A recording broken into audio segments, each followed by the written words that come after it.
Esta computadora. Hola amigos y bienvenidos a este su podcast de la risa y el olvido. Y como siempre no puedo iniciar el programa sin antes darle la bienvenida a mis amigos. Hola Alfa, ¿cómo estás? Hola, hola, muy bien, gracias. ¿Ustedes? Muy bien, gracias. Jorge, Jorge, ¿cómo estás? Hola, muy bien. Buenas tardes. Y bueno, la verdad es que estoy muy emocionado porque es un tema que me gusta bastante y que creo que podemos ahondar bastante sobre él.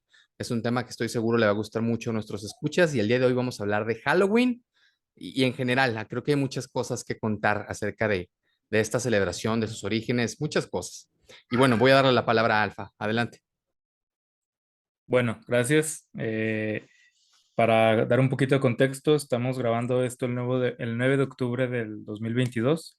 Entonces, podría sentirse un poco anticipado a empezar a hablar de Halloween, pero pues creo que también es justo. Yo ya justamente el fin de semana vi historias en Instagram de gente que ya hizo fiestas de disfraces. Entonces, creo que estamos muy en modo. Y creo que demuestra que es una festividad, tanto Halloween como Día de Muertos, que nos gustan muchísimo y que un día no nos basta y que nada más tal vez una fiesta o que nada más una celebración o algo no nos basta. Entonces, a ver qué tanto nos saturamos y nos aburrimos de ello, pero pues creo que no va a pasar. Y siento que hay un porqué, tal vez ya lo desarrolle más tarde, pero quisiera yo preguntarle a ustedes dos, ahora sí, aplicando la del Dave al principio, que siempre nos echaba preguntas difíciles y nosotros ni preparados estábamos y teníamos que improvisar. Ahora voy a aplicarla yo. ¿A ustedes dos qué tanto les gusta Halloween y por qué les gusta Halloween? Quisiera que me respondieran eso. Y también, pues obviamente los que nos están escuchando, que se lo pregunten y que lo respondan en su mente o este, que nos escriban, ¿no? ¿Por qué les gusta Halloween? Entonces, no sé quién quiera comenzar, si Dave o Jürgen. Super polite los dos. Bueno, sí, la verdad es que a mí me encanta. Por ahí hay un dicho americano que creo que dice que el Halloween es como el Christmas de los adultos, ¿no? Y por muchas situaciones a mí me ha gustado mucho. Cuando yo era niño, me tocó vivir en Zacatecas hace muchos años. Y ahí toda la celebración, no precisamente de Halloween, allá es de Día de Muertos, se vive de una manera muy diferente, pero es muy, muy intenso y muy fuerte, ¿no? O sea, toda esta costumbre de poderse disfrazar, de poder sentirse alguien más en ese día, es algo fantástico y todo el mitos que hay detrás de Halloween digamos que de todas las diferentes culturas, que ya lo explicarás y ya explicaremos el por qué se juntaron, pero digamos que todas las culturas tienen un mitos referente a esto, ¿no? A la muerte, a toda esta dualidad.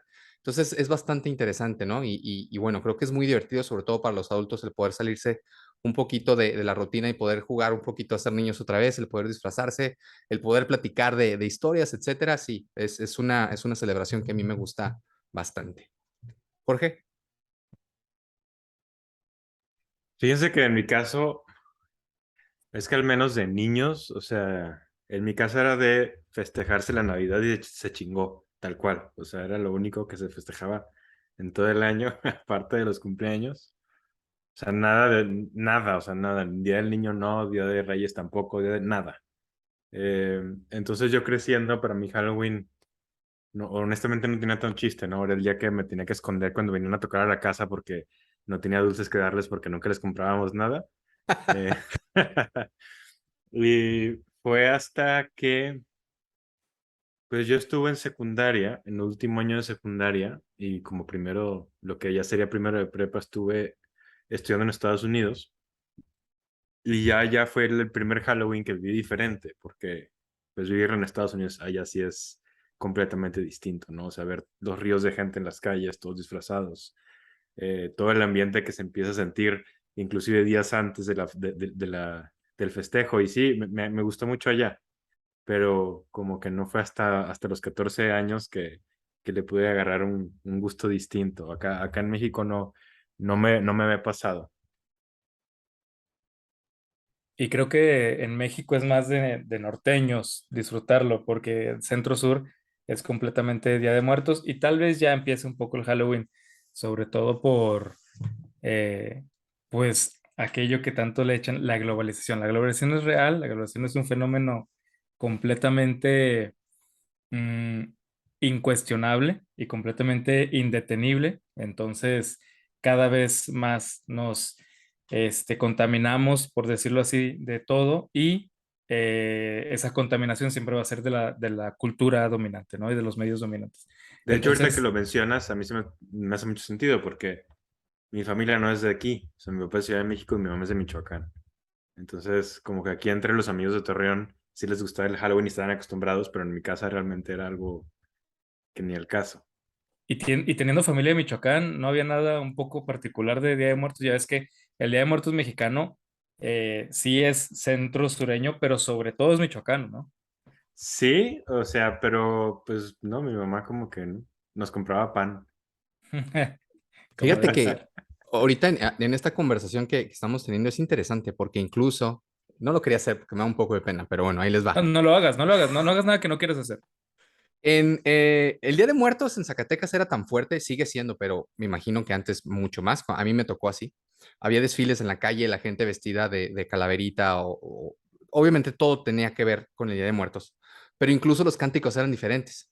Aquí en el norte, y aquí obviamente precisamente en Torreón, pues es el Queremos Halloween, ¿no? En todos lados es pretty estándar. Y allá tenían dos canciones diferentes, una si eras niño, una si eras niña, y decía el niño, el muerto pide camote si no se le cae el bigote. Entonces los niños cantaban eso cuando pedían en las calles y en las casas se tocaban. Y las niñas era, la viuda pide una ayuda para su pobre criatura. Entonces salían y pedían, y la gente, muchos zacatecanos incluso sí te daban el dulce de camote. Y era muy interesante porque en las calles hacían un desfile gigantesco, o sea, con caravanas de juegos de vestidos de calaveras y, o sea, era muy, muy interesante, muy padre, la verdad, cómo se vivía allá. Me imagino que sigue siendo así, o sea, es una de las ciudades obviamente donde más fuerte se vive. Número uno, pues creo que sí, como dice Alfa, es Michoacán, pero a mí me tocó vivirlo de esa manera y sí era algo realmente, pues, impresionante. También en Oaxaca hacen celebraciones bonitas y yo estuve un año en Chiapas y sí, también es bonito. Yo me acuerdo cuando estaba creo que en tercero o cuarto de primaria, creo que ninguno de mis compillas de la pandilla de la primaria ve el podcast, así que no me podrá confirmar ni desmentir, pero bueno. Eh, Cuando estábamos en cuarto de primaria teníamos una maestra bien buena onda, muy, muy bonachona, muy viejita, muy viejita.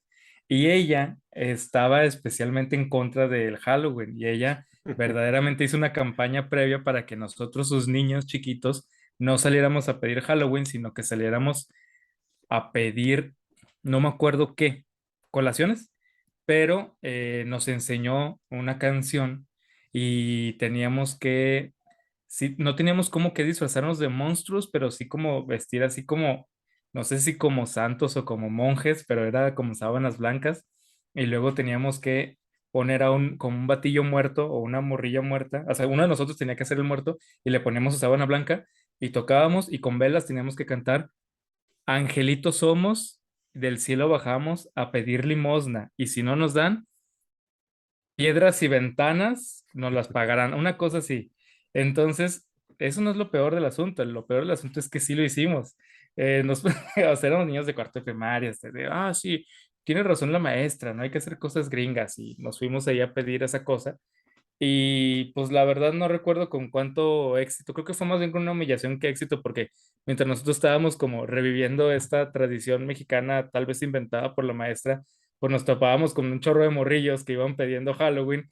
¿Y ustedes qué? ¿Qué están haciendo? Y quién sé qué. Y pues a un niño no le puedes explicar eso, ¿no? Entonces creo que a medianoche nos cambiamos, nos pusimos máscaras y volvimos a pedir Halloween como antes, pero sí es algo que mucha gente lo cuenta como, como le fue de niño, ¿no? Como con mucha nostalgia.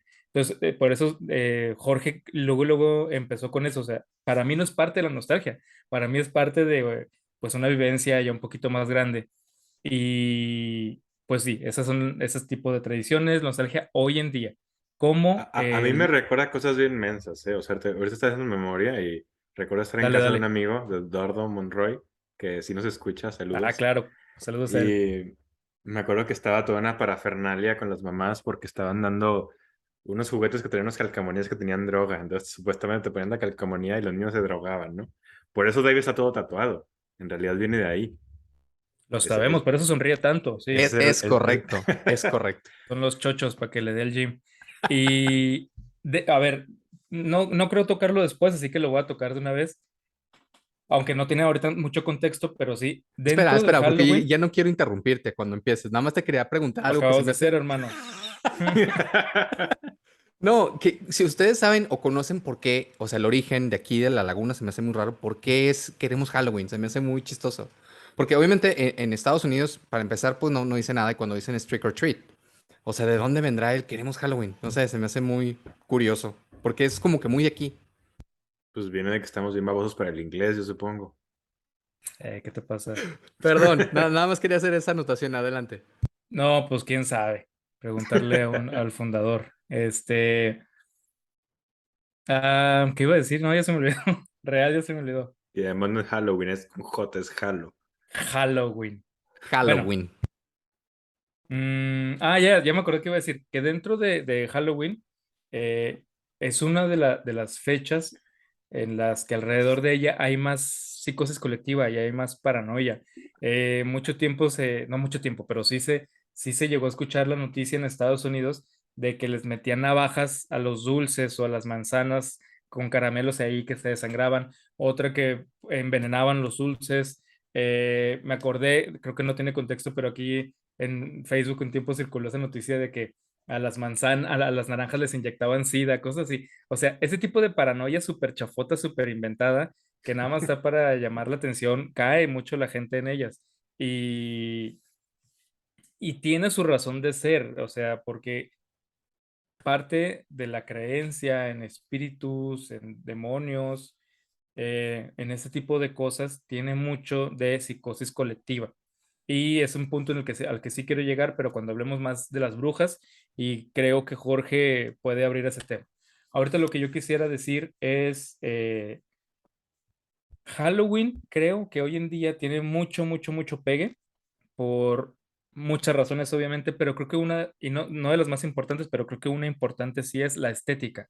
Y es exactamente lo mismo por lo que hay una como recuperación también del Día de Muertos. Ya ven que en la Ciudad de México se hace un desfile de Día de Muertos, el tradicional milenario desfile de Día de Muertos, que empieza cuando hacen la película de James Bond aquí, la de Spectre. Es la primera vez en la historia que se hizo un desfile de Día de Muertos y se hizo por una película de James Bond. ¿Por qué? Porque James Bond dijo, pues voy a la Ciudad de México, que es de México, el Día de Muertos, pues que se ve un desfile mamalonzote. Y lo hicieron para la película, se ve muy chido, la neta, entonces dijeron, pues ya lo hacemos. Entonces cada vez más a la gente el Día de Muertos sí le gusta vestirse, pintarse de Catrín, de esta mona, la Catrina, se me olvidó el nombre de la mujer cuando es Catrina. Eh, de los colores, tomarse las fotos, no sé si, bueno, estoy seguro que lo han visto el año pasado, hubo una como pandemia de imágenes en Instagram de la gente que se iba a los campos de Cempasúchil en Lerdo para tomarse fotos, así, todos, es como también la moda que hubo o que hay de subir cerros y todo eso, y pues se van mucho para tomarse las fotos. A ver, razones estéticas, todos tenemos esta cosa estética y nos gusta lo estético y no tiene nada de malo, solo quiero señalarlo. Halloween y Día de Muertos tiene muchísimo de estético, tiene mucho de se ve bonito, me gusta, igual Navidad, por supuesto, pero para mí es una de las cosas por las cuales se está revitalizando, por cómo aparecen los medios, sobre todo en redes sociales, y cómo puedes ser tu partícipe vistiéndote, luciéndote, siendo parte de, a partir de... Estético, ya ando matando aquí mi micrófono porque me emociono, chavos. Entonces, Brujería. sí. Hablando de eso, a mí me pasaba mucho en clase, cuando daba clases de religiones comparadas o de filosofía, cuando daba un punto de un filósofo ateo, o cuando daba un punto así de como en contra de lo establecido, me pasaba mucho que estaba así gritando y de repente se me atoraba algo en la garganta y me ponía a toser y sí, me pasaba mucho y decía, siempre me pasa esto, Dios me está castigando, no me quiere dejar hablar. Tal vez es razón y es una vez más, perdóname, ya me voy a portar bien. Entonces, ¿de dónde viene Halloween? Pues es una historia muy conocida, es una historia que es como muy complicada, pero es tan complicada que no nos interesa llegar a todos los recovecos, nada más nos interesa como lo general. Y tenemos, sí, tenemos un informante secreto en Irlanda que nos puede ir confirmando qué onda con todo eso. Halloween viene de distintas fuentes, pero digamos, la línea básica, la línea que podemos llevar desde lo que tenemos ahorita hasta lo más antiguo, sería una celebración celta, que de hecho no se debería decir celta, se debería decir celta, esa C se debe pronunciar como K, igual como la C en latín, por ejemplo, no es César, es Caesar, se debe decir Kaiser, entonces suena a Kaiser y pues si viene de ahí Kaiser.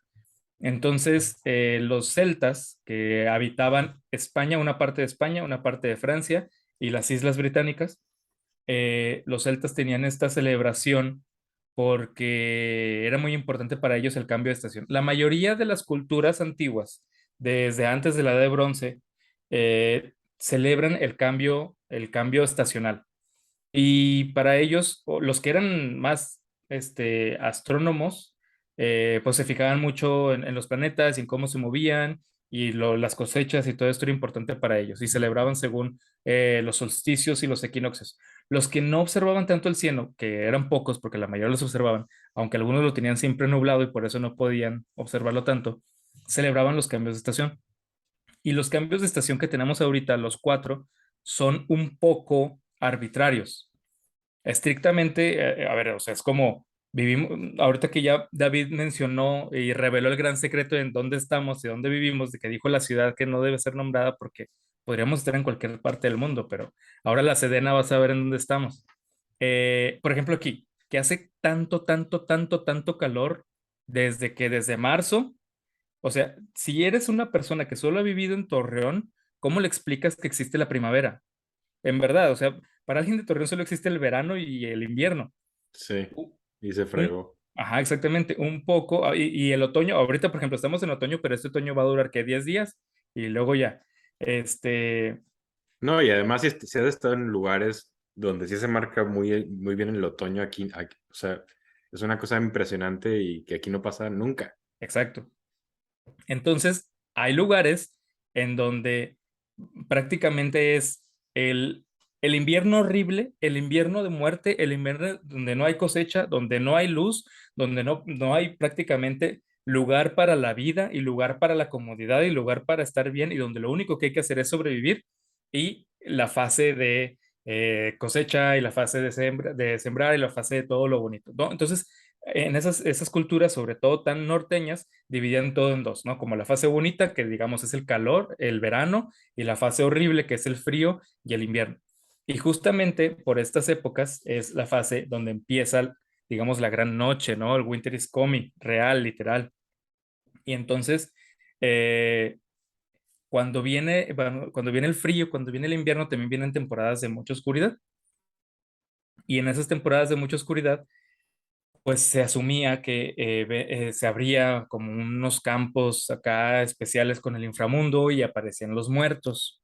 Entonces, se escribe Samhain, pero se pronuncia Samhain, porque el irlandés de hecho es un idioma muy extraño que se pronuncia bien raro y no tiene nada de correspondencia con cómo se escribe. Para otro ejemplo, la actriz, esta actriz súper famosa ahorita que se llama Saoirse Ronan, su nombre se escribe Saroise. Entonces tú dices Saroise y le quieres decir de miles de formas tipo Saroise, pero escuchas es Sursha. Entonces, el irlandés es un idioma diferente al inglés. Es un idioma pues, con raíces muchísimo más celtas, más parecido todavía al galés, que también son idiomas muy difíciles. Entonces, este Samhain, esta fecha de los keltas o de los celtas que celebraban, era mucho, no se sabe exactamente si para recibir con gusto a los muertos o para ahuyentarlos. Lo que se sabe es que tenían fogatas y a esas fogatas les echaban huesos de animales y huesos que eran fogatas especiales solo de esta época. No saben si esas fogatas eran para guiar a los muertos, para que pudieran pasar un tránsito a gusto, ¿no? Por estas fechas y luego regresar, o para vete muerto, a mí no me hagas nada. De ahí viene la palabra en inglés bonfire, o sea, fogata bien se puede decir, no solo es fire, sino bonfire, y es de bone, de hueso. Entonces, el Samhain, esta fecha, se sigue celebrando, según yo, con sus, obviamente, cambios y con sus transformaciones, pero todavía hay algo de Samhain allá. Insisto en que tenemos un informante y ya le vamos a preguntar y que nos diga cómo es su experiencia de Samhain allá. Y el siguiente punto sí me voy a acordar muy bien. Entonces, David, si quieres, No, nada más quería hacer la adelante. anotación perfecto lo que dijiste, que literal significa en irlandés o en gaélico antiguo fin del verano. Hago esta anotación porque mucha gente pensaba, cuando di alguna clase, algunos alumnos tenían este link de que Samhain, que se pronuncia como tú lo dijiste de manera correcta, Samhain, era como que una entidad. Y entonces que a partir de ahí vino todo este mitos de que, sí, es que es un demonio, que... No, o sea, literal, en ese idioma significa fin del verano, es lo que significa. Ujú. Nada más quería hacer esa anotación. Es verdad. Y luego hay una cultura que es una de las que a mí más me gustan y que más me interesan porque es una cultura que tenía una obsesión con no dejar nada afuera.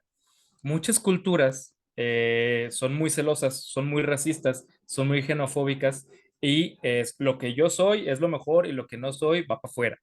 Y esta otra cultura, que ya todo el mundo ha de saber cuál es, yo soy el más chingón de todos, soy el mejor, y si tú vienes a aportarme algo, yo lo voy a adoptar, pero yo voy a ser el dominante y tú vas a estar sometido y yo me lo voy a quedar y voy a crecer con eso.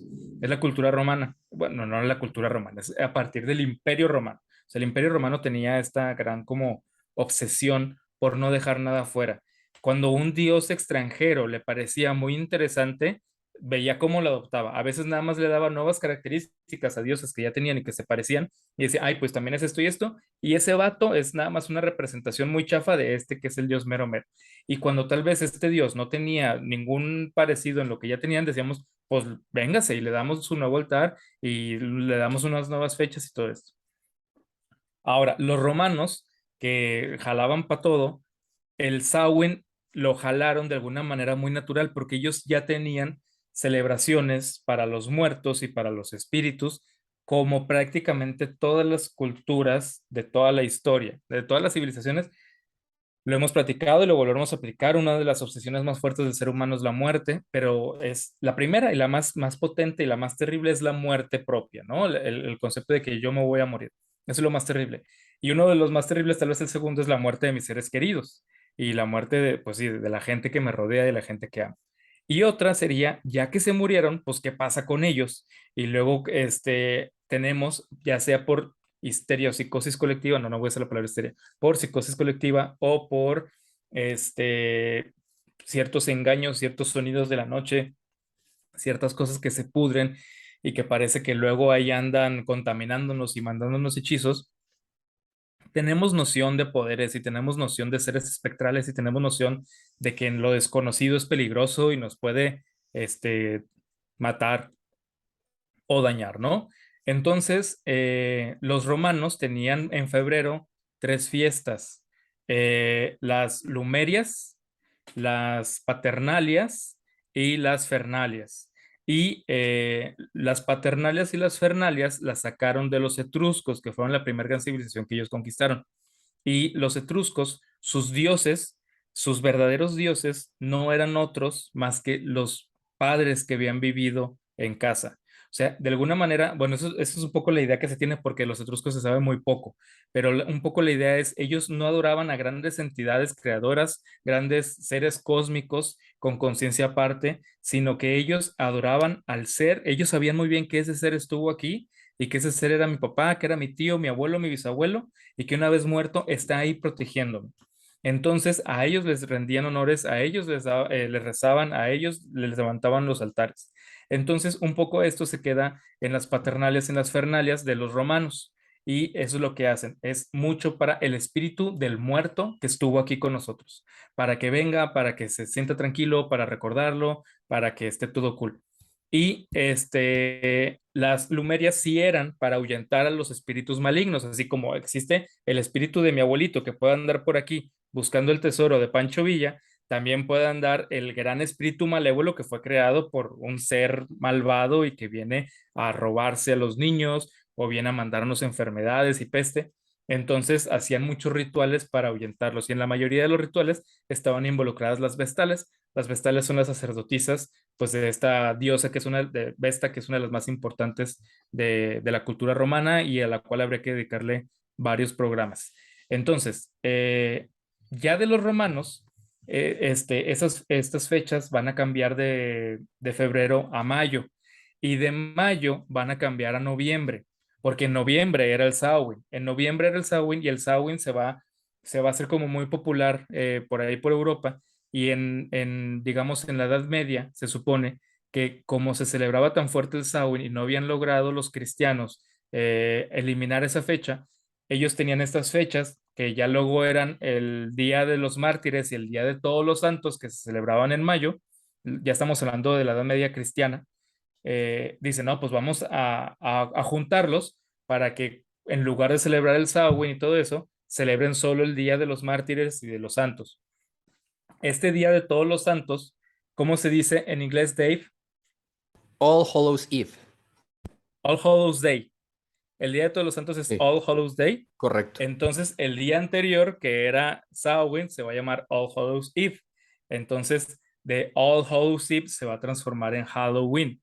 Entonces, esa es un poco la transformación. Ahora, dentro del folclore medieval, la cultura como tal no era 100% cristianizada como la tenemos ahorita. La religión sí era 100% cristiana oficial, pero la cultura, las creencias, las vivencias, las cosas íntimas, pequeñas, eran completamente multiculturales y tenían mucho que ver con lo que se llamaba el paganismo. Entonces, había muchísimas creencias diferentes. Hay un testimonio de una época que no fue muy larga, pero de una creencia que creo que era en la Holanda medieval, en donde se creía, pero eso sí es por fechas navideñas, donde se creía que había que quedarse despierto toda la noche cantando lo que hoy conoceríamos como villancicos en tu casa, porque un Jesús zombie aparecía por las calles y se llevaba a los que estuvieran dormidos. Entonces los papás y los niños todo el tiempo estaban en casa con las luces prendidas, así muertos de sueño, pero cantando, cantando, por si pasaba ese Jesús zombie que no se los llevara. Entonces, a ver, eso es una locura, hoy decimos, o sea, es una falta de respeto, no tiene nada de sentido. Pues bueno, ¿cuántas cosas sin sentido no creemos hoy en día? Imagínense en la Edad Media y en un sector pequeñito. Entonces, eh, ¿qué pasa con aquello de disfrazarse de cosas? Lo que pasa es que se supone que en Samhain llegaban estos espíritus y hay muchos monstruos locales en las islas, en Irlanda.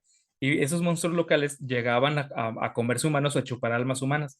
Entonces se supone que si no era humano, no lo molestaba. Entonces la gente se ponía literalmente a veces cabezas de animales o se hacía cosas con pieles de animales y se disfrazaba. Entonces, pues imagínense, en la mente de ellos era como, ay, si llega el demonio y te dice, oh, ¿qué onda, amigo conejo? ¿Has visto un humano? Oh, no, no he visto ningún humano. Ah, no, pasa usted, buen hombre. Y ya no se lo llevaba nada más porque tenía una cabeza de conejo hecha toda espantosa. Pero disfrazarse de animales era para protegerse de los espíritus malignos. Esa es, digamos, la primera gran razón de por qué se disfrazaban. Y eso tiene sentido porque muchas veces, en muchas tradiciones, el disfraz es tal cual la parte para esconder tu identidad de una entidad superior o una identidad que te puede lastimar si reconoce quién eres. Eh, Ustedes saben muy bien que hay una cosa en Jerusalén que se llama el Muro de los Lamentos. Y en el Muro de los Lamentos es lo único que quedó del segundo gran templo de Jerusalén y que los judíos están esperando la llegada del Mesías para construir el tercer templo de Jerusalén, que va a ser el definitivo y el más fregón. En ese templo, en el segundo templo de Jerusalén, o en el primero, al centro, al mero centro del templo estaba el Arca de la Alianza. Y el Arca de la Alianza, ahí se suponía que no figurativamente, sino literalmente estaba Dios. Y la única persona que podía acceder a darle el tributo y la ofrenda, el holocausto, como lo llaman, a Dios, era el sumo sacerdote. Pero el sumo sacerdote tampoco podía mostrarse de frente y directamente con Dios. Se tenía que disfrazar y se tenía que poner muchas batas, se tenía que poner muchas telas y se tenía que poner una cosa así con muchos espejitos para que cuando él llegara, si Dios lo veía, no lo reconociera y no lo exterminara. Entonces, eso nada más es un ejemplo de tantas veces que la gente se ha disfrazado por motivos religiosos o por relación de lo extraordinario, de lo supernatural, ¿no? Entonces, El disfraz no es romano, el disfraz no es cristiano, el disfraz no es católico, el disfraz sí viene directamente de toda la tradición europea, medieval, celta, que se propagó desde Inglaterra, Francia y luego Alemania y luego Holanda y por todos lados. Y hoy nos llega por razones estéticas y nos llega por razones de diversión. Mucha gente a cada rato siempre está pensando nada más en de qué te vas a disfrazar de Halloween. ¿Y por qué te vas a disfrazar de Halloween? No importa, porque es divertido. Yo me acuerdo que cuando íbamos a casa de mi bisabuelita a celebrar Halloween allá, a mí siempre me daba mucha flojera escoger un disfraz o me daba codo gastar, entonces pues yo siempre era la momia. Nada más agarraba un maldito papel de baño, usado de preferencia, y luego ya así, para hacer la momia olorosa. Y ya con eso bailaba y ganaba los concursos de baile de la familia y todo eso. Pero no, en realidad no, no hay un por qué, no sabemos por qué nos disfrazamos hoy en día, más que por diversión. Ahora, yo también creo que una gran cosa de Halloween es que es una cosa más de niños. Entonces, difícilmente la magia que se vive cuando eres niño de Navidad, la repites cuando eres grande. Y difícilmente la magia que vives cuando eres niño de Halloween, la vives cuando eres grande. Eso sí es algo que yo creo que es algo que se vive con muchísima magia mientras eres niño. Por eso yo les quería, yo les preguntaba cuál era su relación con el Halloween y un poco me lo contestaron. O sea, lo primero que dijo Márquez es, de niño yo no lo viví. Yo no le pregunté, ¿por qué te gustan? De niño yo no lo viví. Inmediatamente hacemos esa asociación. Entonces, eso es un poco la historia de Halloween. Hay muchísimas más cosas, no sé si tengan alguna duda de la historia, porque aquí me gustaría cambiar a otro tema. Ahorita me gustaría que dijeran lo que quieren decir y dar otra reflexión que ya no tiene que ver con la historia. Yo quería primero preguntarles, porque dentro de estas fiestas romanas tenía entendido que también, no conozco el origen, pero creo que vertían leche, creo que era de cabra, sobre la tumba de los muertos, ¿no? Complementando un poquito la historia de por qué se hizo la tradición, sobre todo la gringa, que obviamente tiene muchas aristas que la constituyen el día de hoy como la celebración que es, pues una de ellas tiene que ver con el trick or treat, que por ahí hubo también, tuvieron unos disturbios muy grandes por ahí de los años 30, que tiene que ver con cuestiones principalmente de trabajo, pero aprovecharon el día y las máscaras para ir a, pues a tirar piedras y a encender factories, compañías. Oh my God, he forgot the word, oh my God. Aprovecharon esta fecha porque nadie los veía, ¿no? Y se hizo tan grande que después prohibieron por un tiempo que la gente usara máscaras, o sea, así de grande fue. De ahí nació también un poquito el trick or treat. Había unos Con el panecillos, Becker's Day, ¿no? Te refieres al Becker's exactamente, Day. así Ajá. es, ajá. Había unos panecillos que daban también en la Edad Media que me parece interesante, porque estos panes los ofrecían, era un panecito chiquitito, más como una galleta. Lo ofrecía la iglesia y generalmente las personas que obviamente no tenían dinero, se los ofrecía, se los dabas y ellos rezaban por las almas en pena. Entonces, si tú querías que rezaran por tío que se murió y que no sabías si se iba a ir al cielo o no, le dabas esto pan pues a los indigentes y ellos en agradecimiento rezaban por el alma de la persona, ¿no? Y obviamente, pues de ahí también nace la asociación del poder recibir un panecito que después obviamente se constituyó en un dulce. Y por último, me gustaría decir que en Inglaterra también hay una celebración que se juntó un poquito con esto, que es más adelante, que es el Guy's Fawkes Day. Todos conocen la máscara de Anonymous, que no es la máscara de Anonymous, si usted no lo sabe, hoy se está enterando, es la máscara de Guy Fawkes y es muy famoso, de hecho tiene un poema que se inicia del 5 de noviembre, Remember, Remember the 5th of November. Hay una película muy famosa de un cómic que seguramente usted ya vio, y tiene que ver con el día de Guy Fawkes y también en Inglaterra pues prendían estos grandes bonfires y la gente se disfrazaba de él, ¿no? Se Son unas disfrazaba pequeñas, para humillarlo y para burlarse de exactamente, él. para Ujú. burlarse de él. Ajá. Son las pequeñas anotaciones que quería hacer, gracias. Sí, todo eso ha influido a lo que tenemos hoy en día y, y es un poco ya, insisto, no nos interesa ver por qué, nada más nos interesa divertirnos y hacerlo. Marquiño.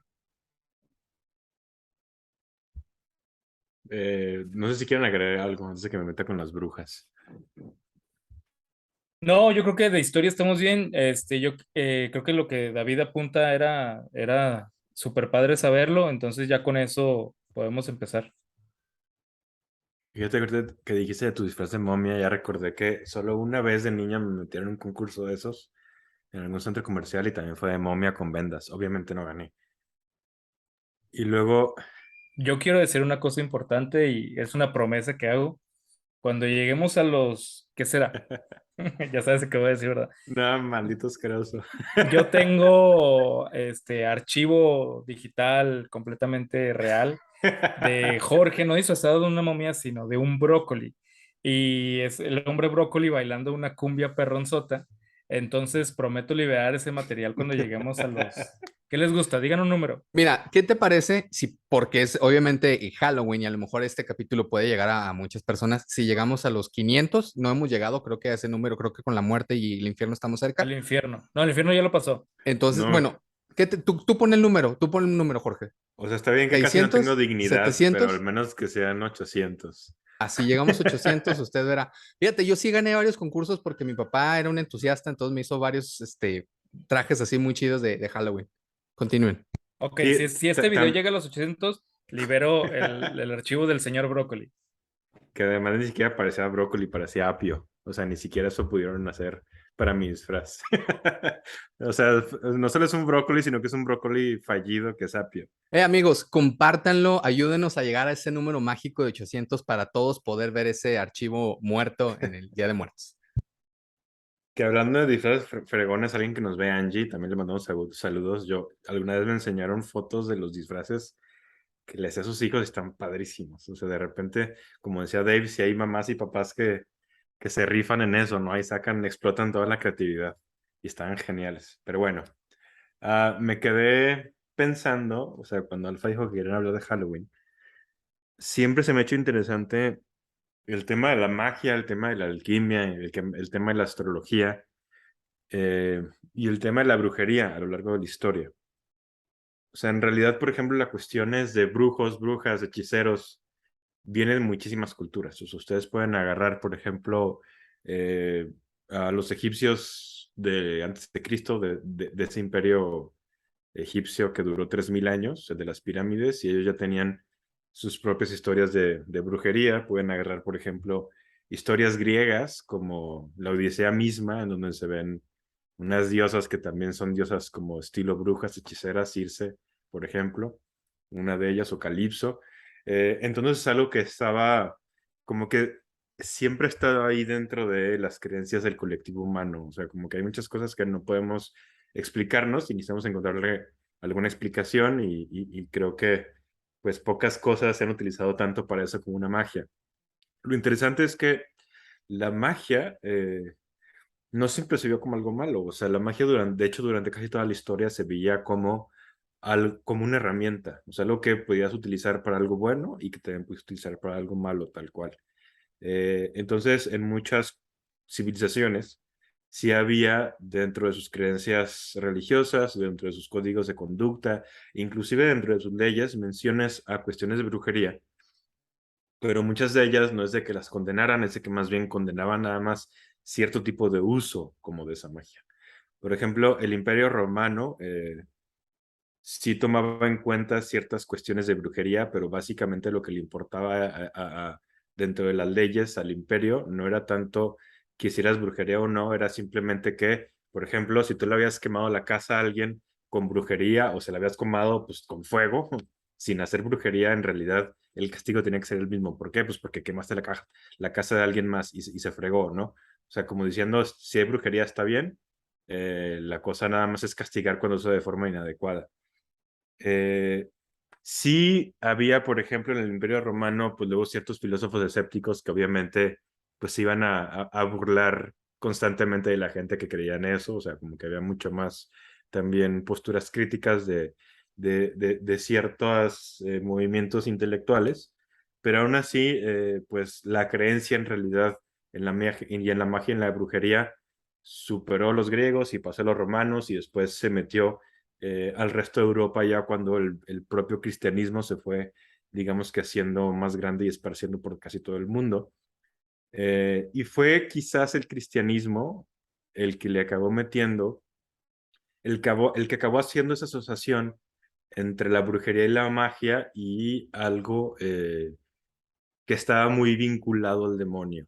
Eh, no siempre lo vio así el cristianismo, pero acabó tarde o temprano desembocando en eso. Y digo que no siempre porque era muy común, por ejemplo, que ciertos reyes tuvieran sus magos dentro de las cortes. Eso era muy común. O sea, tenías el mago de la corte, tenías el astrólogo de la corte también. De hecho, el astrólogo de la corte para muchos reyes era uno de sus figuras y de sus apoyos más importantes. O sea, pocos asesores tan importantes como el astrólogo. Y Hasta luego, hubo alquimistas oficiales en las cortes de los sí, reyes. ajá, así era. Y los astrólogos, por ejemplo, cuando empezaron a entender mejor el universo, los seres humanos con Copérnico, por ejemplo, todavía seguía siendo la astrología la que tenía, digamos que, el papel más importante por ejemplo, los reyes y los aristócratas, ¿no? O sea, a ti te convenía tener modelos del espacio más adecuados y más fácil de leerse, no tanto para entender el universo, sino para saber leer las estrellas y que las estrellas te dieran un rumbo, ¿no? O sea, acababa siendo más importante entonces el astrólogo que tal cual el astrónomo. El alquimista, el mago, luego hay cosas bien interesantes del tipo como de asociaciones que tenían, o sea, por ejemplo, es un decir para que lo vean en una historia concreta. A veces cuando una persona tenía, por ejemplo, un rey que tuviera una enfermedad del corazón, un padecimiento del corazón, luego los magos creían que había una asociación entre el corazón y el sol. O sea, creían que el sol, que era un principio divino, estaba asociado también con la parte más importante del cuerpo, eh, que era el corazón, y entonces si alguien padecía del corazón, buscaban algo en la naturaleza que tuviera relación con el sol y de eso hacían una pócima, de cuenta, ¿no?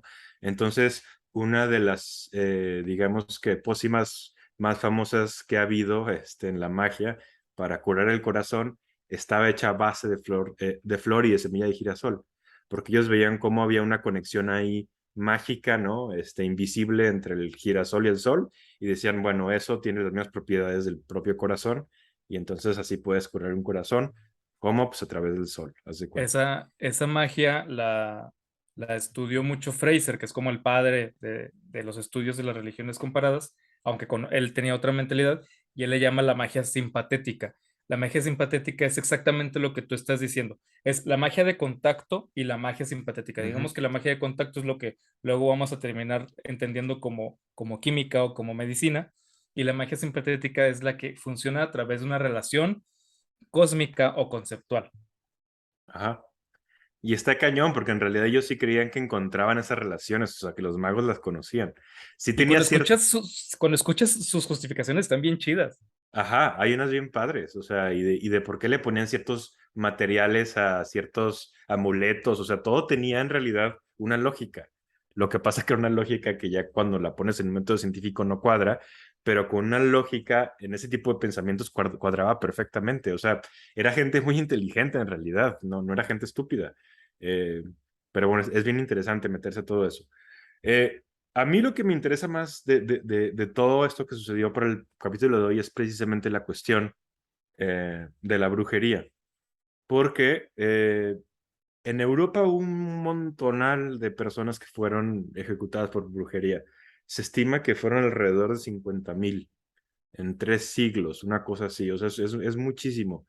De esas muertes por brujería, los juicios fueron alrededor de 12,000, o sea, porque no siempre se hacía juicios, pero fueron 12,000. Fueron ejecutadas 12,000 personas por brujería a través de un juicio. Hubo mucho más juicios. En Europa los juicios hubo alrededor como de 80,000 y de esos 80,000 acabaron ejecutando a 12,000. Dependiendo del país, por ejemplo, te mataban de forma diferente. En Francia, por ejemplo, te quemaban, en Inglaterra te colgaban.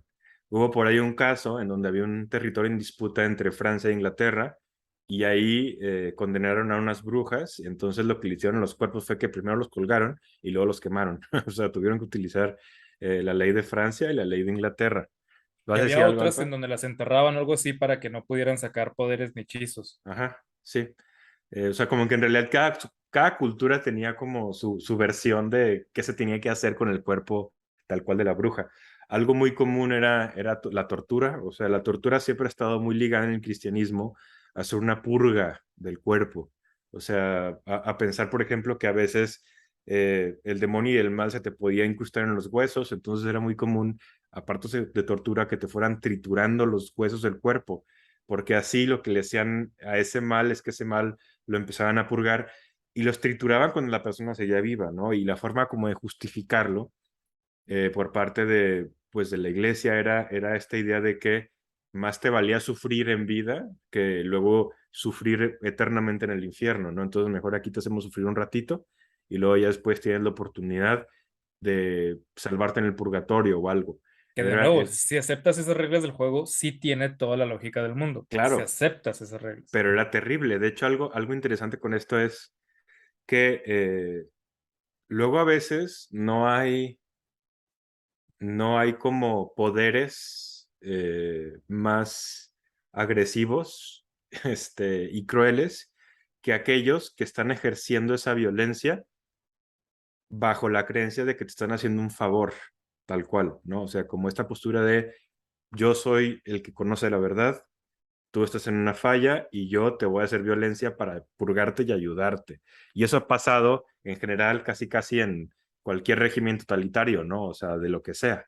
Desde el comunismo hasta un montón de países capitalistas y un montón de imperios y la Iglesia Católica y otras religiones más. O sea, como que suele pasar eso. Cuando te pones en una cuestión muy puritana, te puedes convertir como en un poder muy violento, Jorge, pensando ¿puedo que hacer estás una haciendo el anotación bien. al respecto? Sí, claro. Jung, hay un principio que él le llama, se llama enantiodromía. Y la enantiodromía es cuando toda tu energía vital, sobre todo la psíquica, tiene tanto, tanto, tanto rechazo, tanto, tanto, tanto miedo a algo, a una de las polaridades del ser, acabas provocando justamente eso que quieres rechazar. Entonces, yo me acuerdo, por ejemplo, una vez pues justamente después de ver el proyecto de la Bruja de Blair, traumadísimo, y un tío me dice, no, no, no, no, es que no estés pensando en ello, porque si todo el tiempo estás pensando en Chucky, se te va a aparecer. Y yo, no, pues, o sea, ¿cómo? O sea, me acabas de decir que si pienso en él se me va a aparecer, o no puedo no pensar en él, porque sé que se me va a aparecer. Pero un poco, igual mi tío pues me asustó, pero lo que yo quiero rescatar de eso es, imagínate que tienes todo el miedo, todo, todo, todo, todo el miedo hacia Chucky y que es tanto el pavor que le tienes a Chucky porque no se te aparezca, porque en realidad lo que tienes miedo es que si se te aparezca que destruya tu vida, que la haga miserable, lo que sea. Pero estás todo el tiempo tan obsesionado con Chucky que no necesita parecerse porque ya te dominó la vida y ya te destruyó la vida. O sea, tu misma obsesión con algo provocó el efecto contrario que buscabas alcanzar con esta cosa. Y una pequeña anotación muy, muy nerd es que en una de las cartas de Tolkien, él dice que hubiera pasado si Gandalf hubiera encontrado o se hubiera puesto el anillo único. Entonces él dice, Gandalf se hubiera hecho tan, tan, tan, tan poderoso y era tan brillante y era tan sabio que no hubiera sucumbido ante el mal. Él le hubiera podido ganar a Sauron y hubiera podido gobernar. Pero era tanta como su sed de bien y tanta su sed de bondad y hubiera sido tan poderoso que él hubiera impuesto ya no el bien, sino su propio bien. Y hubiera sido tan terrible y tan, tan fuerte en ese bien que lo más terrible de todo es que la gente ya nunca hubiera podido diferenciar entre lo que estaba bien y lo que estaba mal, porque todo era hacer lo que quería Gandalf. Y con Sauron al menos existía una claridad y una distinción muy clara entre qué es lo bueno y qué es lo malo, y con Gandalf no. Entonces, creo que estamos hablando un poquito sobre ese mismo punto. De hecho, o sea, como con Sauron es eso, el orden ya estaba muy, muy claro.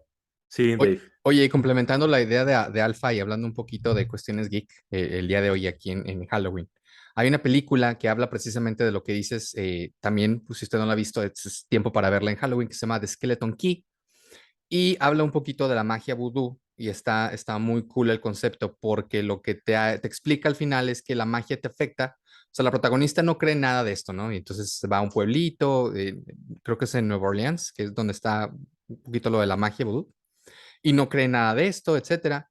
Pero la van metiendo tanto que al final de la película, cuando ella cree, es cuando queda atrapada dentro de esta magia, ¿no? O sea, cuando sin quererlo ella ya cree en todo esto, es cuando queda atrapada y, pues digamos que no les voy a decir el final porque spoiler, pero está muy padre la película que tiene que ver con eso, ¿no? Ella no creía, no le afectaba, pero como creyó, pues ya, cayó.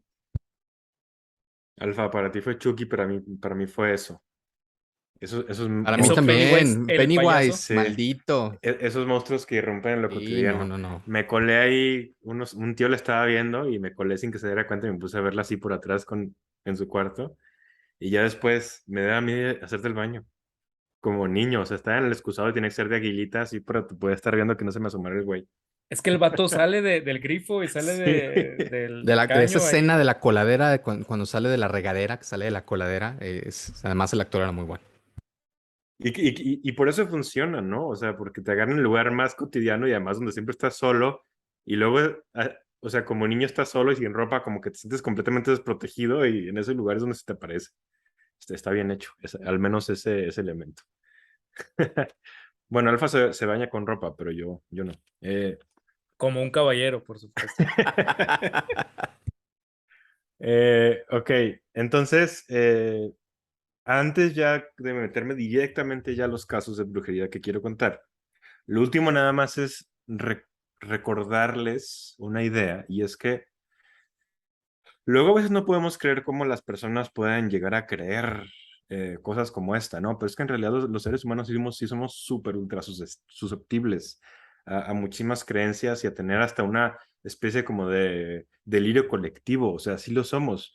E inclusive gente que es realmente inteligente, o sea, es difícil entenderlo cuando no estás en ese contexto, pero es algo a lo que en realidad cualquiera de nosotros podría caer en el contexto adecuado, ¿no? O sea, algún día les podríamos contar, por ejemplo, de todas las ideas que tenía Newton, ¿no? Que no eran científicas, un montón. O sea, Newton era bien fan de la alquimia, por ejemplo, y Newton escribió un montón de palabras acerca, por ejemplo, del apocalipsis. Hizo todo un estudio y también llegó a creer que había encontrado quién era el anticristo. O sea, Newton, ¿no? O sea, uno de los científicos más grandes de la historia, si no es que el más grande de todos, y él a veces creía que su trabajo que tenía que ver con esta otra parte más mágica y religiosa era mucho más importante que su trabajo científico, o sea, que la misma gravedad. ¿Ibas a decir algo, Alfa? Sí, que de hecho, sobre lo que más escribió Newton en toda su vida fue sobre religión y lo que más le interesaba era el concepto de la Trinidad. Fue lo que más debatió y Sí. donde encontró sus únicos amigos verdaderos que coincidían con eso y luego lo traicionaron según él. Y el segundo tema fue la alquimia y ya el tercer tema fue lo que hoy conocemos como ciencia real, como ciencia dura, que él lo hizo al principio como, no, sí, esto, pum, pum, pum, pum, pum, y luego lo guardó en un cajón y dijo, ah, Simón, está chido, y luego se dedicó a lo que en verdad quería y daba sus clases de filosofía natural, que es física, matemáticas, el cálculo que él inventó no lo sacó, daba todo eso y hasta después, cuando ya sale la típica controversia de quién inventó el cálculo, lo vuelve a retomar, pero él en realidad toda la vida se consideró un gran cristiano teólogo y es, digamos, el último verdadero alquimista. Otaku nivel 1000, por eso murió virgen, pobre Newton. Y podríamos hacer luego eso, o sea, con varios de los mentes más grandes de la historia en filosofía, por ejemplo, y muchos de ellos sí creían en brujería. Entonces, en realidad, vamos, o sea, hay que, hay que darnos cuenta como de esa fabilidad humana de la cual ninguno de nosotros digamos que estamos realmente a salvo. Incluso Eh, Descartes, el padre de la modernidad y sí, del pensamiento, y el mismo Locke tenía algunas ideas también de ese tipo, Locke, ¿no? Que para Descartes muchas cosas era muy escéptico. lo desconozco. ¿Qué creía Descartes? Digo, quiero saber, por eso. tal cual creía en la influencia de espíritus y creía en hechiceros y creía que había poderes sobrenaturales que podían cambiar el espíritu, el destino de las personas y todo esto. No era como que él fuera un filósofo de la magia, sino que creía que eso era real. Y de hecho, hasta cierto punto, o sea, parte de su sistema de cómo funcionábamos los seres humanos, ahí te das cuenta que, o sea, él necesitaba tener casi como un vínculo divino para poderle, para que pudiera hacer sentido este cuerpo meramente material, esta res cogitans, ¿no? Y la parte cogitans, que parecería una cuestión más divina. O El sea, cuerpo res extensa y lo otro res ajá, coitus. Ajá. ajá.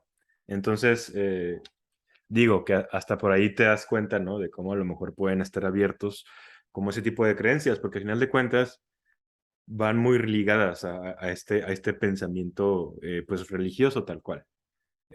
Ok, ¿qué pasaba con las brujas entonces? ¿Qué tipo de acciones hacían las brujas? Las brujas podían ser hombres y mujeres, la mayoría eran mujeres, o sea, alrededor del 75% de las personas que fueron llevadas a juicio eran mujeres.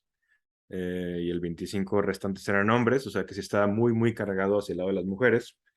Y es que se veía de esta forma porque, eh, acuérdense ya lo que habíamos platicado un poco en el episodio de sexualidad, y si no lo vieron, véanlo ahorita.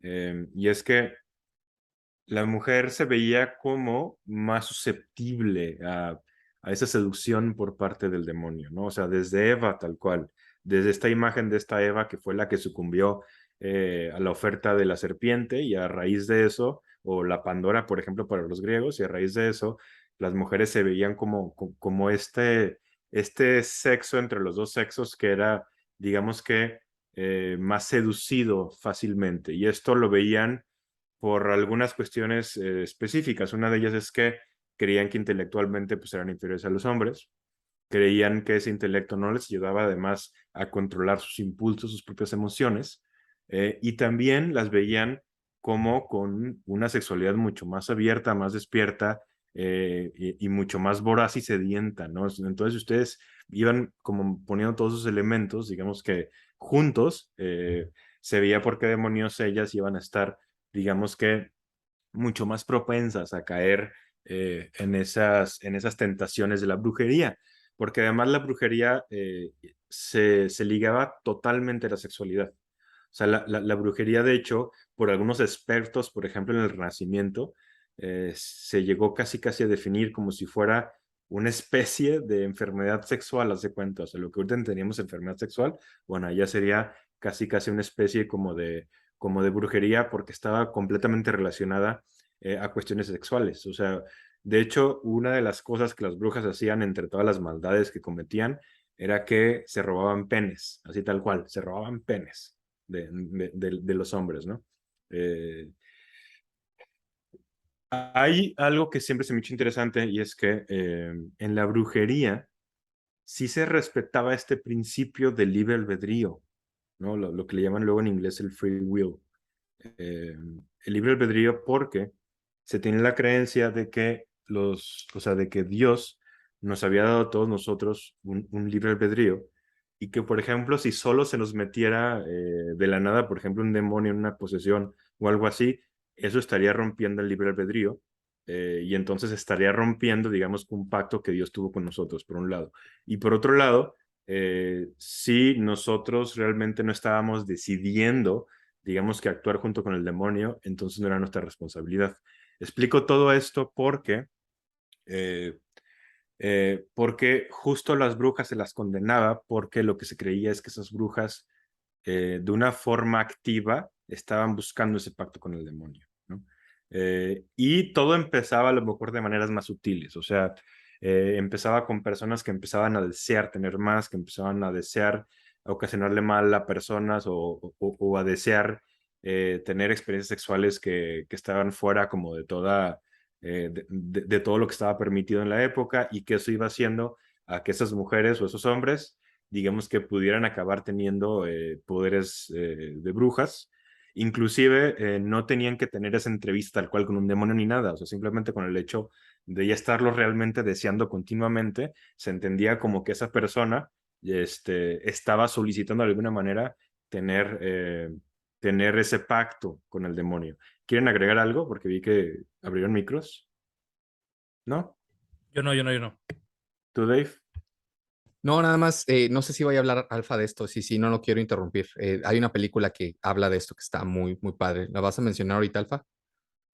Sí, o sea, si Jorge no la menciona, yo sí quiero Va. profundizar en ella. Sí, a mí esa película me encanta, pero lo puedes decir tú ahorita, no pasa nada. Eh, pero bueno, de hecho va a quedar más con lo que voy a decir adelante, porque, o sea, explotó, digamos que toda esta parafernalia en contra de las brujas en Europa, hubo un montón de víctimas, y justo cuando Europa empezó a bajar, o sea, cuando inclusive en Europa se empezó a hacer en varios lados ilegal, llegó después, acabó explotando también esa agresividad y esos juicios en contra de las brujas en Estados Unidos, en uno de los casos más famosos de todos del mundo, quizás, que es el de Salem. Y en realidad en Salem, eh, si mal no recuerdo, murieron 25 personas vinculadas a brujería. O sea, si lo comparamos a lo que pasó en Europa, pues no es nada. O sea, en Europa hubo un cazador de brujas en Europa, en Italia, por ejemplo, que estaba orgullosísimo de que en un año, por ejemplo, llevó a juicio a 1000 brujas, ¿no? A 1000, o sea, un friego, ¿no? Y sin embargo, el caso como que más nos rebota en la memoria de Salem, se hizo famosísimo, y es que quizás se hizo muy famoso porque lo que sucedió ahí fue que explotó todo muy rápido. O sea, antes de 1692, que es donde se da el caso en febrero de 1962, habían, si mal no recuerdo, solo habían tenido 4 casos, o sea, que habían acabado en juicio y que habían, digamos, que dictaminado como culpables, ¿no? De brujería. O sea, en realidad había muy poco. Entonces, sí, como que de repente pasar de no tener nada a tener 200 juicios de brujería en menos de un año, quizás fue lo que hizo que las cosas empezaran como a verse de una forma distinta. Y Salem mismo, o sea, Salem está por donde está, pues, Boston. Eh, y Salem, para aquellos entonces, era una comunidad educada hasta cierto punto, ¿no? O sea, sí tenía muchas cosas rurales, pero, por ejemplo, los índices que había de gente que sabía leer eran muy elevados para la época. Y lo digo otra vez, o sea, porque luego asociamos nada más la ignorancia con esas creencias y sin embargo, al menos comparados con otros pueblos de esa época y de Estados Unidos mismo, Salem se suponía que era de los más educados, ¿no? Y sin embargo, ahí fue donde todo explotó. Las razones no me quiero meter tanto, o sea, pero sí había cierta noción dentro de los habitantes de Salem de que ellos eran una especie como de pueblo elegido, ¿no? Que eso luego acaba pasando mucho con los pueblos más puritanos, o sea, los pueblos más puritanos suelen tener como esta creencia de que nosotros somos especiales. Y podemos ser especiales porque reconocemos, ¿no? Que todos somos pecadores, pero que nosotros somos los que tenemos el secreto realmente de cómo librarnos de este pecado. Y cuando tú metes, digamos que en esa olla social y con esas creencias religiosas y esa visión muy pura como de cómo debes de ser, esa combinación te suele traer un chorro de problemas. Eh, Salem, a diferencia de otros lugares, o sea, sí ha habido a lo largo de la historia, yo creo, bueno, no creo, o sea, creo que es muy claro, sí ha habido mucho machismo dentro de las acusaciones de brujería, ¿no? O sea, no por nada, la mayoría van en contra de mujeres. Y no por nada van en contra de mujeres que solían tener a lo mejor mayor inteligencia. O sea, si eres una mujer más inteligente de lo normal para la época, te veían con suspicacia, o sea, te veían como que esta de seguro hizo un pacto con alguien más, ¿no? Si tenías creencias diferentes, si vivías tu sexualidad de una forma mucho más abierta, todo eso acababa siendo muy agresivo para esta masculinidad que quería controlar todo en la época y veían a esas mujeres como una grave amenaza, ¿no? O sea, siempre ha habido eso. Y en Salem, o sea, menciono esto porque en Salem lo que más hubo fue mujeres acusando mujeres, tal cual, así. La mayor parte de los casos fueron mujeres que estaban acusando a otras mujeres. Todo empezó con 2 niñas, porque eran niñas, una de ellas tenía 12 años y creo que la otra tenía como 11 años, eran primas, y esas 2 niñas empezaron a hacer acusaciones de que estaban embrujadas. O sea, de repente un día en una de sus casas empezaron a destruir un chorro de cosas y a gritar y a hacer un montón de relajo, y le acabaron diciendo a su papá pues que las habían embrujado. Se empezó a hacer como una especie como de investigación y ellas nombraron a 3 mujeres que las habían embrujado, 3 mujeres que eran brujas, y una de ellas era una esclava de uno de ellos, ¿no? Llevaron a las 3 brujas al juicio. 2 de ellas, las que no eran esclavas, las 2 dijeron que eran inocentes, pero la que era esclava dijo que sí era bruja, inculpó a las otras 2 y empezó a hacer un chorro de acusaciones extra, ¿no? Entonces, eso de repente creció de una forma exponencial de la noche a la mañana. Eh, y lo que empezó a suceder fue que en Salem, si te acusaban de ser bruja y tú decías que eras inocente, era lo que te daba más probabilidad de que te llevaran y te mataran, tal cual, o sea, te encontraran culpable y te mataban. Si te llevaban como bruja acusada y tú decías que sí eras bruja, pero que estabas arrepentida y que más bien te habías hecho bruja por presión de alguien más y acababas tú acusando realmente a quien era como el mero mero de tus brujos, ¿te das cuenta? Tenías mucho más probabilidades de que al final de cuentas te encerraran un rato y luego te pusieran en libertad. Y esa es un esquema de creencia y de pensamiento pues que está de la fregadísima pero que también está interesante como analizarse.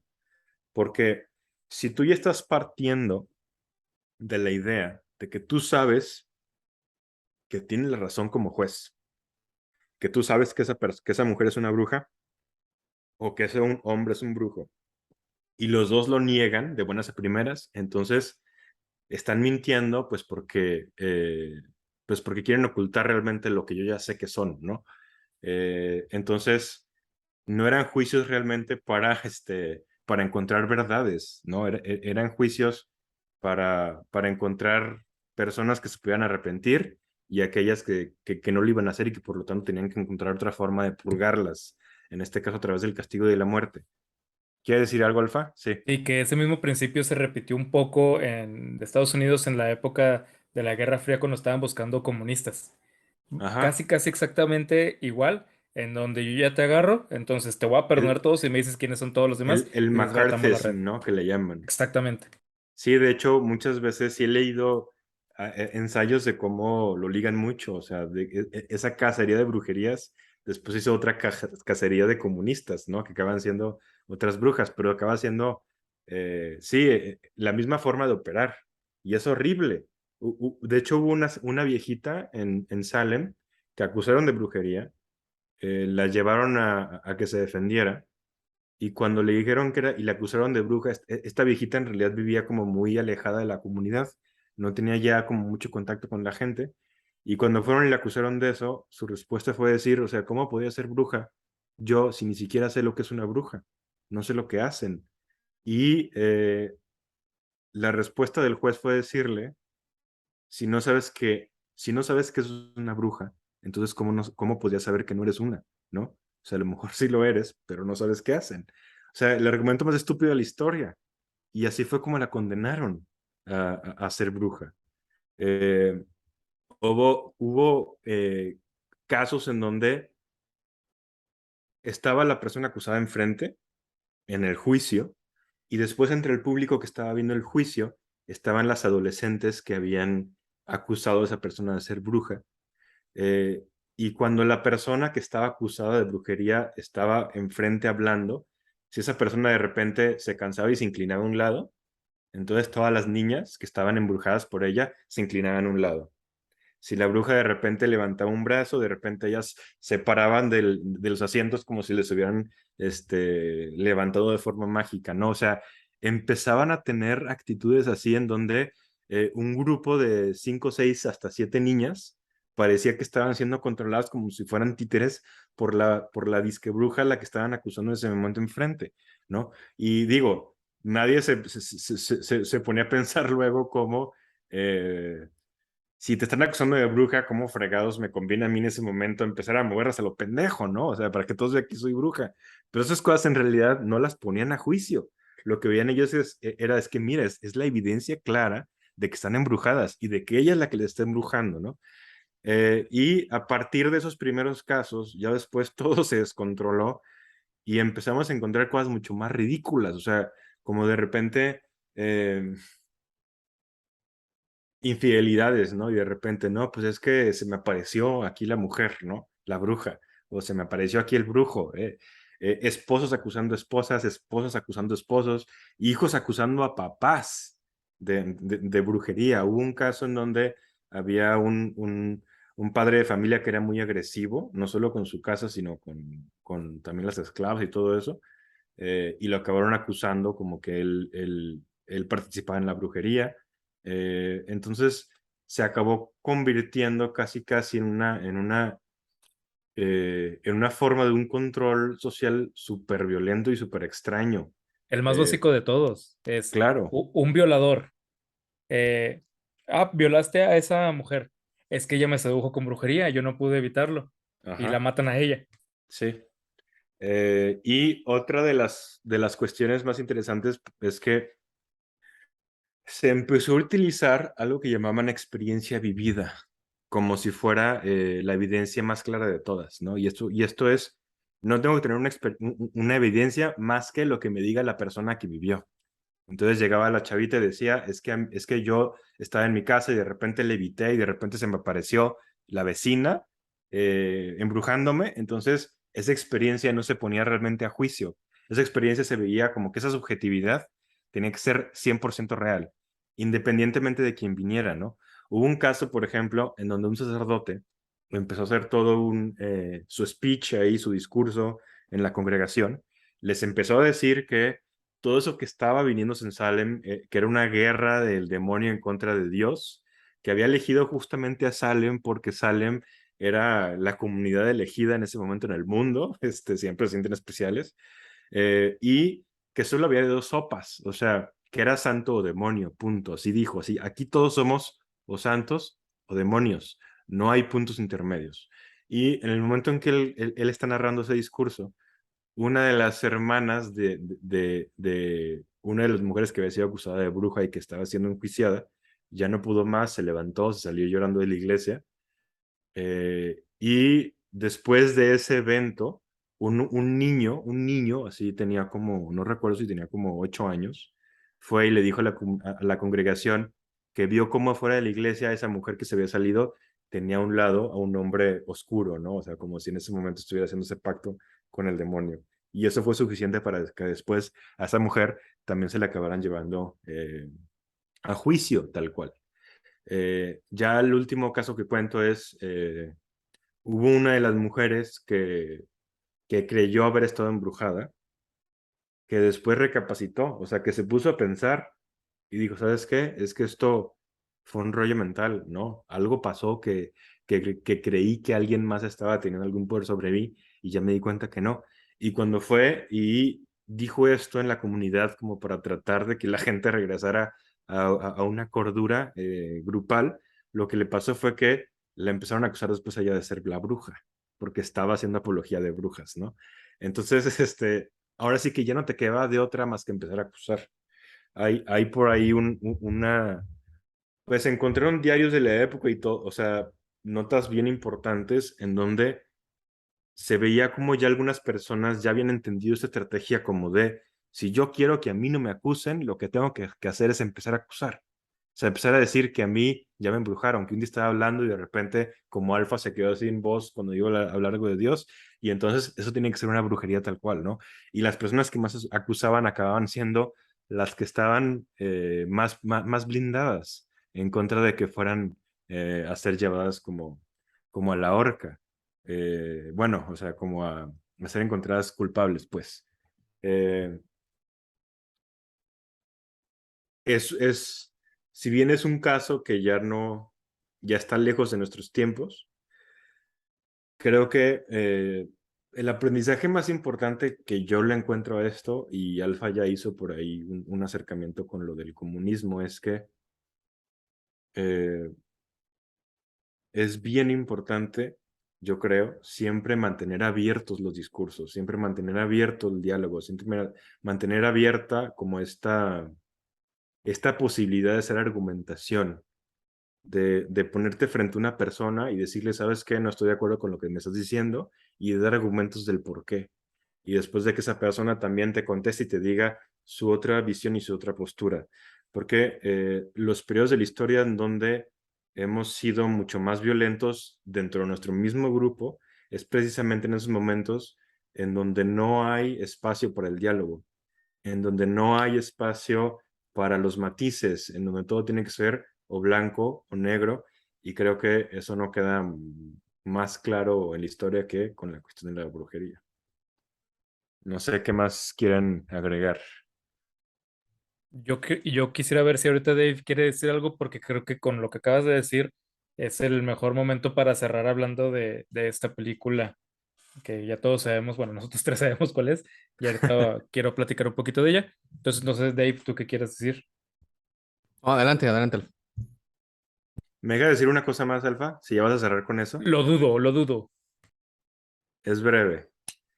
Yo les pongo a mis alumnos a veces un video de algo que pasó en la Universidad de Yale en Estados Unidos.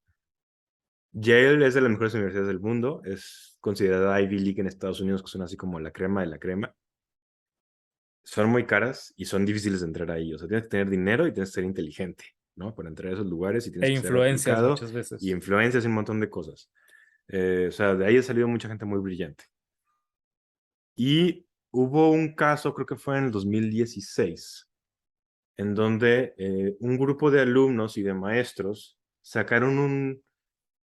escribieron un mail que se lo mandaron a la facultad y a los alumnos también, donde les pedían que por favor fueran muy respetuosos con los disfraces de Halloween, que no empezaran a hacer lo que ellos llamaban apropiación cultural, ¿no? O sea, de que si tú eras, por ejemplo, una persona gringa güera, que no te fueras a disfrazar ese día de mariachi, porque entonces eso podía ser agresivo para la gente para la gente mexicana, ¿no? O no te fueras a disfrazar de japonesa, obviamente peor, pues no fueras a hacer blackface o algo así. Y en respuesta a ese correo, hubo una maestra de psicología, que era de psicología infantil, que ella quiso hacer diálogo. Dijo, ¿saben qué? Yo no estoy de acuerdo con esa petición. Yo creo que Halloween es un festejo que está hecho para divertirse y un poco para ser transgresor también. O sea, dejen que los chavos son chavos, o sea, los alumnos que se disfrazan como quieran. Y al final dice, o sea, dice, como dice mi esposo, el esposo de ella también era un profesor de Yale, los dos eran profesores de Yale. Dice, o sea, si te encuentras a alguien que trae un disfraz que te ofende, un disfraz que no te gusta, o sea, te recomiendo hacer dos cosas. Una, ignóralo, no lo peles. Y dos, si en realidad crees que es muy ofensivo, acércate con la persona y dialoga con él o con ella y dile por qué tú crees que ese disfraz no es adecuado. O sea, abran diálogo, ¿no? Y eso fue todo lo que escribió la maestra y se le hizo un zafarrancho impresionante al otro día. O sea, eh, un grupo grande de alumnos confrontaron a su esposo en Yale. Ahí en YouTube están las imágenes y estaban exigiendo que despidieran a los dos por el mensaje que esta maestra había escrito Me parece justo. en correo. Pero lo más impresionante para mí es la actitud de los alumnos, porque la actitud de los alumnos era una actitud no era una actitud de diálogo, ¿eh? O sea, el profesor estaba súper abierto a escuchar la opinión de los alumnos, a que le dijeran por qué ellos creían que había estado muy mal, que tanto él como su esposa apoyaran que la gente se disfrazara como quisiera. Y los alumnos estaban en la postura de no dejarlo hablar, de decirle que esto no era un debate, que ese debate ya se había perdido, que esto tampoco era un diálogo, porque no podía haber diálogo entre personas, por ejemplo, diferentes. O sea, por ejemplo, que un profesor blanco nunca en su vida iba a poder entender a un alumno mexicano o a un alumno africanoamericano porque tenían experiencias internas completamente distintas. Y que ese correo que estaba dándole apertura a los disfraces de Halloween, lo que estaba provocando estaba haciendo que Yale dejara de ser un espacio seguro para los estudiantes, así tal cual. O sea, los estudiantes se sentían como si realmente su vida estuviera corriendo peligro dentro de la universidad. Y los alumnos, mientras estaban diciendo esto, unos estaban gritando enojadísimos, otros estaban llorando, o sea, muchas niñas, estudiantes llorando, porque realmente sentían que estaban siendo amenazadas por esa otra forma de pensar como del profesor. Y a mí lo que se me hace fuerte de ese caso es, pues si eres alumno de Yale, probablemente seas una de las personas más privilegiadas del planeta, ¿no? Tal cual.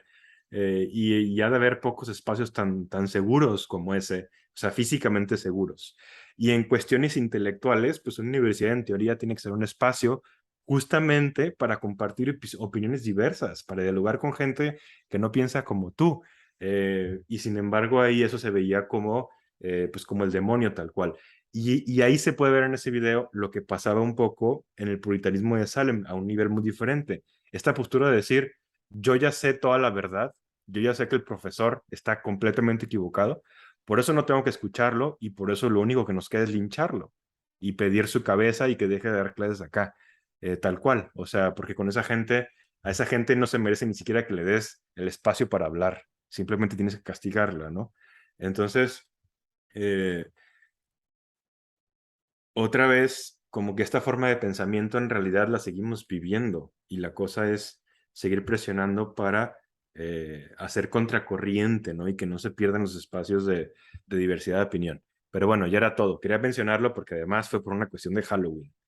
Y fue la misma lógica con la que quemaron la biblioteca de Alejandría. Se supone que cuando llega el califa, dice, esa biblioteca tiene que ser quemada. ¿Por qué? Porque es infiel y dice cosas contrarias al Corán. Entonces el Corán es la única verdad. Entonces no puede haber palabras contrarias al Corán. Y si es una biblioteca fiel que dice lo mismo que el Corán, pues ¿para qué leer eso si ya lo podemos leer en el Corán? Entonces, sea lo que sea, tiene que ser quemada. Y quemaron la biblioteca de Alejandría. Entonces... Es exactamente, bueno, es muy parecida a la lógica, ¿no? El partir de que yo soy juez y parte y de que yo ya tengo la verdad. Bueno, ya para cerrar, la película de la que queremos hablar es The Witch.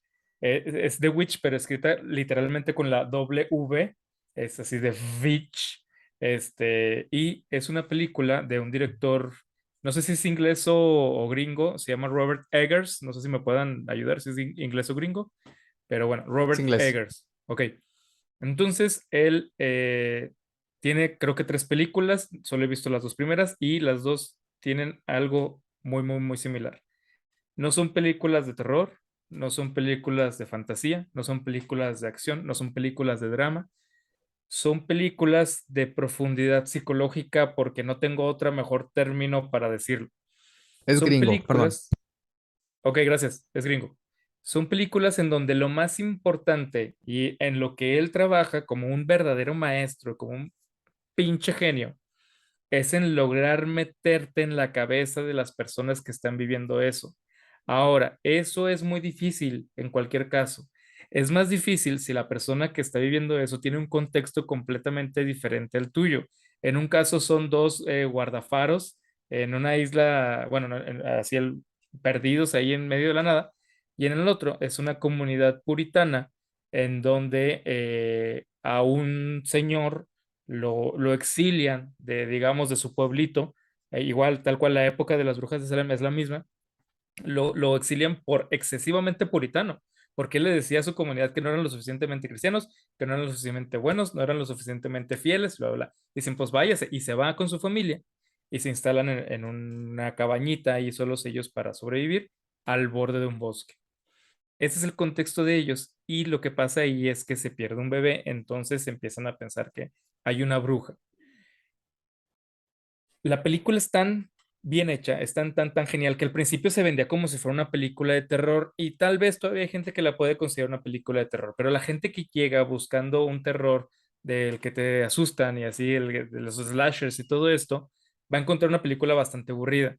Y la gente que llega a ver una historia profunda va a encontrar una maravilla, va a encontrar un oro. Lo que pasa es justamente eso, la película te va metiendo dentro de lo que ellos pensaban y dentro de cómo su mente funcionaba y cómo su lógica se iba estructurando, de sus miedos más profundos.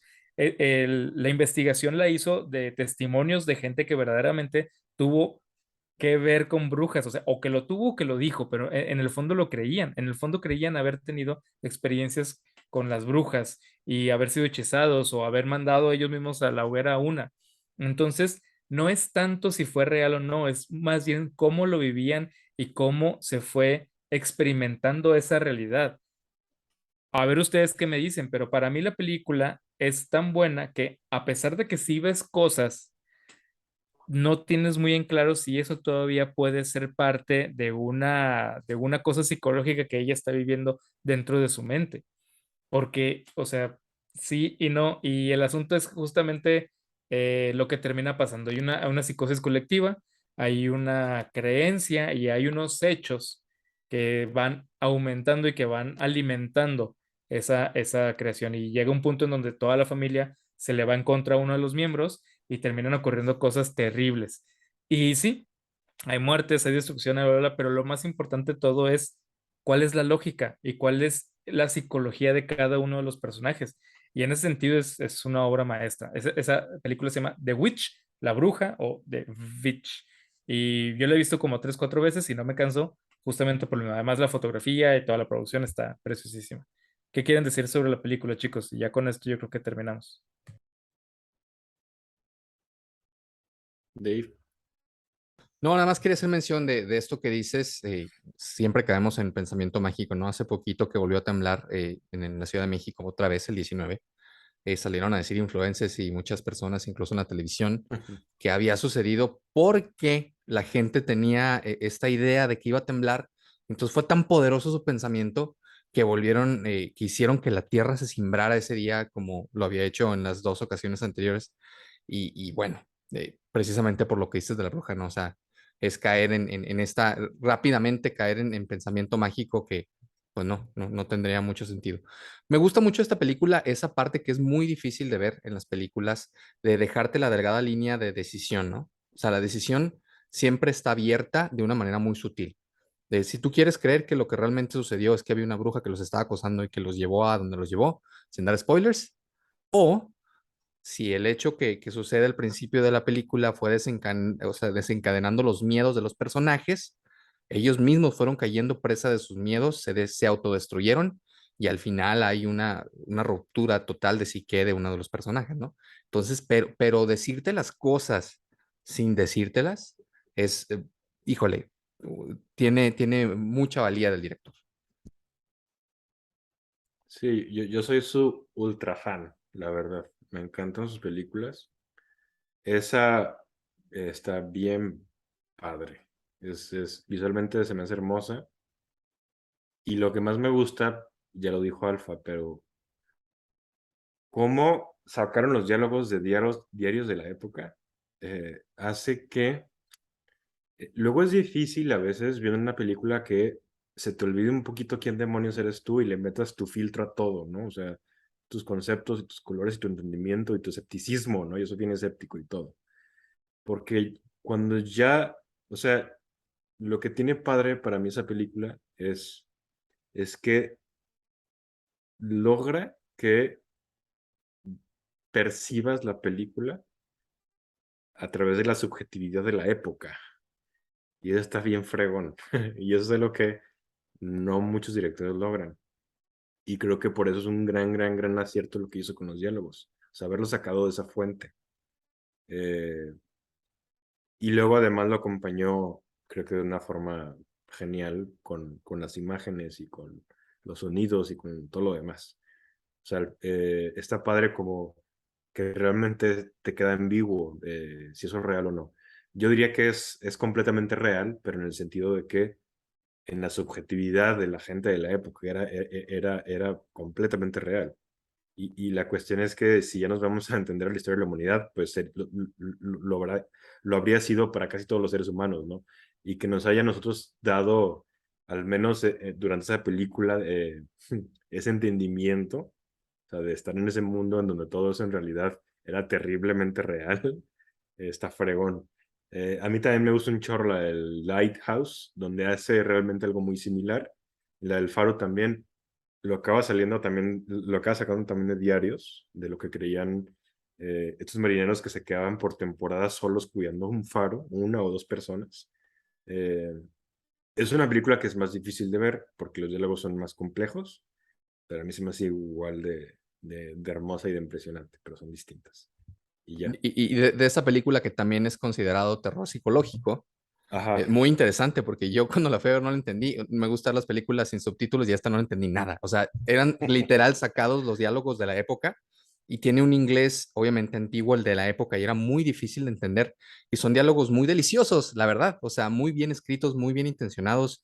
O sea, este Y director se me... actuados. No, Willem no, Dafoe se no, la los rayó. dos, los Es que es dos. eso, no solo es inglés muy Wow. antiguo, sino de clase muy baja. Exactamente. O sea, se mete una investigación a fondo realmente ridículo. O sea, en esta última película que hizo The Northman también.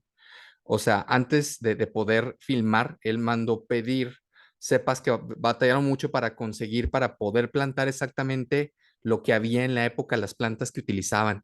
Entonces mandó a hacer esos plantíos alrededor de, o sea, así a ese nivel de profundidad se mete el director y lo puedes ver en sus películas que a lo mejor no son para todo el mundo, pero valen muchísimo, muchísimo la pena.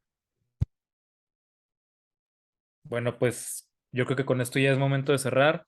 Halloween, disfrútenlo, denles espacio a los muertos, a lo sobrenatural, no dejen que los dominen, no tengan miedo, díganles, ven, disfruta un poquito la tierra y luego vete y acá todo chido, luego ya nos vemos, a fin de cuentas, pues somos parte de la misma realidad, ¿no? Ya sea el cielo, el infierno, la luz, la oscuridad, y pues sí hay que dejarnos espantar tantito, hay que jugar un poquito con las ideas, las posibilidades. Creo que es lo que enriquece mucho la vida, no ser obsesivamente temerosos de nada, ni obsesivamente apegados a nada, ¿no? Entonces creo que es el perfecto momento para encontrar un punto de balance en nuestras vidas y pues a eso los invitamos. Nos vemos la próxima semana. Ah, una cosa, voy a subir en el Instagram un poema de T.S. Eliot que se llama The Hollow Man. Y es un poema que a mí me fascina porque para mí tiene todo el espíritu de Halloween, pero no del Halloween bonito, no del Halloween estético que nos encanta, sino de un Halloween acá gachote. Entonces, no, es The Hollow Man, creo que es plural. Entonces, es The Hollow Man y es 100% en inglés, solo para los que hablan inglés, perrón. Los que no, pues búsquenlo en español, pero no lo voy a poner porque suena diferente. Entonces, ahí chequenlo en Twitter. El Twitter es de la risa y el olvido nada más. Y pues ya, chidote. Gracias. Por último, no se olviden de siempre darnos su opinión, escribirnos en YouTube si tienen preguntas acerca de este capítulo o acerca de Halloween en general. Estaremos gustosos de responderles. Cuéntenos sus historias, cuéntenos todo. Muchísimas gracias. Gracias, Jorge. Gracias, Alfa. Gran programa. Nos vemos la próxima semana. Bye.